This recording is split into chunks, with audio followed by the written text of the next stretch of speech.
O corpo que grita. Eu sempre fui muito sensível. Eu e minha mãe, às vezes temos visões e sonhos, que a minha mãe, que é evangélica, chama de sonhos proféticos. Hoje eu não sou da mesma religião que a minha família, eu sou espiritualista, acredito em tudo, de tudo um pouco. Mas enfim, uma certa noite, eu fui dormir bem cedo. Coisa que eu não costumo fazer, mas nesse dia eu fiz, pois eu estava muito cansado. E assim que eu cochilei, eu senti como se o meu corpo estivesse caindo. E quando eu percebi, eu estava em um lugar onde nunca tinha ido antes. Bom, talvez assim, não que eu me lembre. Eu estava em uma cidade pequena e eu comecei a olhar para os lados e não reconheci nada. Mas o local, ele parecia assim familiar. A cidade não era pavimentada, as casas, em sua maioria, eram de madeiras ou um misturado de madeira com tijolos, mas nada lá era novo. Vários lugares que algum dia foram residências tinham sido soterradas por areia. Eu tenho certeza que era no Brasil, pois a vegetação era familiar, o que me tranquilizava. Quando eu olhei para o lado, eu vi duas garotas. Elas estavam rindo e perguntando se eu estava bem, como se a gente fosse amigas. Elas eram irmãs, tinham olhos castanhos, a pele bronzeada e cabelos escuros e volumosos. Eu não sei ao certo a idade delas, mas estavam ali entre 15 e 16 anos. Eu não entendi o que estava acontecendo. Nós três estávamos com uma farda branca com linha verde na manga e gola. E um detalhe, eu já terminei o meu ensino médio já faz alguns anos. Elas pulavam e falavam como seria assim divertido quando eu chegasse ali na casa delas.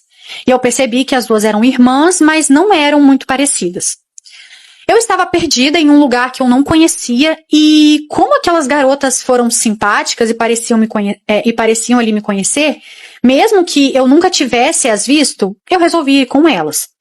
Geralmente, quando eu tenho sonhos assim, sei que algumas pessoas podem me querer o bem ou o mal, e elas pareciam ser pessoas que queriam o bem.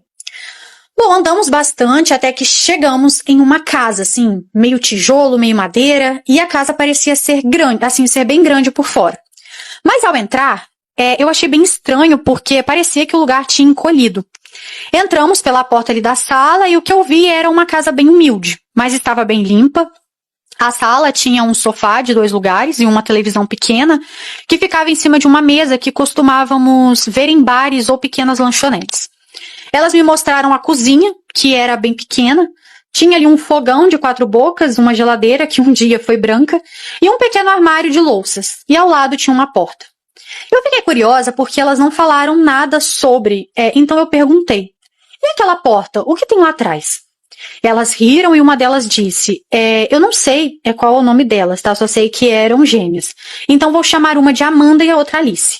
E aí a Alice disse: nada, mulher, é só o quarto ali do nosso pai. A gente não pode entrar lá. O pai é muito rígido. Só ele vai. Isso me fez querer abrir a porta ainda mais. Eu olhei para elas que pareciam não entender porque eu estava curiosa para ver o que tinha do outro lado e nem eu também, né? Mas eu iria ver de qualquer jeito. Eu andei em direção à porta enquanto elas me olhavam assim com curiosidade. Quando estiquei o meu braço em direção à maçaneta, a porta se abre abruptamente, me fazendo pular para trás. As meninas riam de nervoso e Amanda dá um passo à frente e fala: pai, essa é a amiga que a gente falou antes, que vai passar o fim de semana aqui em casa até o senhor voltar do trabalho. O pai delas me olhava com um sorriso, mas eu conseguia sentir um cheiro de velório muito forte vindo dele. Ele me olha como se me avaliasse, sabe? Anda em minha direção, parando bem próximo de mim e diz: acho bom vocês se comportarem bem e obedecerem às regras enquanto eu não estiver. A curiosidade matou o gato, sabia? Eu fiquei muito nervosa. Só consegui concordar com a cabeça e logo percebi que boa coisa não tinha naquele quarto. E o cheiro do homem era de morte. Ele disse mais uma vez: se comportem, meninas, e nada de entrar no meu quarto. Se forem comprar algo, tem dinheiro na gaveta da cozinha. Ele falou já saindo porta fora com uma mochila nas costas. Não olhou para trás, entrou em um carro azul velho e saiu. Assim que ele saiu, eu pude respirar novamente, mas eu ainda sentia que tinha algo de errado. As meninas começaram a rir e me puxaram dali para um quarto bem pequeno com um guarda-roupa de solteiro, uma cômoda e 2 camas. Uma de solteiro e outra de casal. A mobília estava ocupando quase todo o espaço ali do quarto e ao lado da cômoda tinha uma porta entreaberta, que era um banheiro. Elas estavam se divertindo muito, falando como seria divertido aproveitar que o pai não estaria em casa para poder sair à noite e ir a um bar novo na cidade. O que duvidei, porque nada do que eu tinha visto até agora era novo, né, ou moderno. Bom, elas estavam se divertindo muito, falando como seria divertido, né? Ah, tá, eu já li essa parte. Bom, passamos o resto da tarde se arrumando pra ir, né, no tal bar. E quando deu por volta das 6:30 da noite, né, saímos a pé para o bendito bar. Bom, andamos bastante, viramos várias ruas desérticas, até chegar a um escombro de muro que de trás saiu um pouco ali de uma luz amarelada. Eu apenas as segui caminhando para o outro lado do muro. Realmente, tinha algo parecido com um bar. Luzes amarelas confortáveis, assim, né, à vista, estavam colocadas ali dispersamente pelo local, que um dia foi uma casa, mas hoje era apenas um teto e duas paredes que ficaram em pé.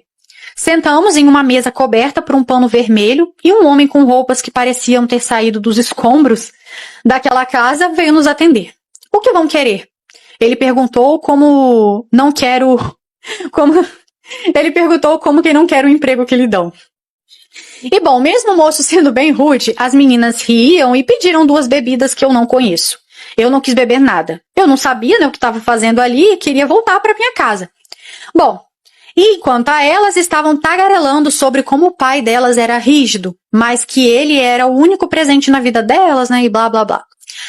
Até que um homem da mesa ali ao lado me oferece uma bebida, e eu já iria recusar quando ele disse: "Não precisa beber se não quiser. Só usei a bebida como desculpa. Eu preciso falar com você." Eu olho ele, nunca o vi, mas naquele momento eu senti como se nós nos conhecêssemos, sabe, há anos. Eu sabia de alguma forma que ele poderia me dar as respostas que eu procurava, ou pelo menos me ajudar a sair daquele lugar. Bom, eu vou com ele para um local mais afastado e logo fui fazendo um monte de pergunta. A gente se conhece? O que eu tô fazendo aqui? Quem é você? Qual o seu nome?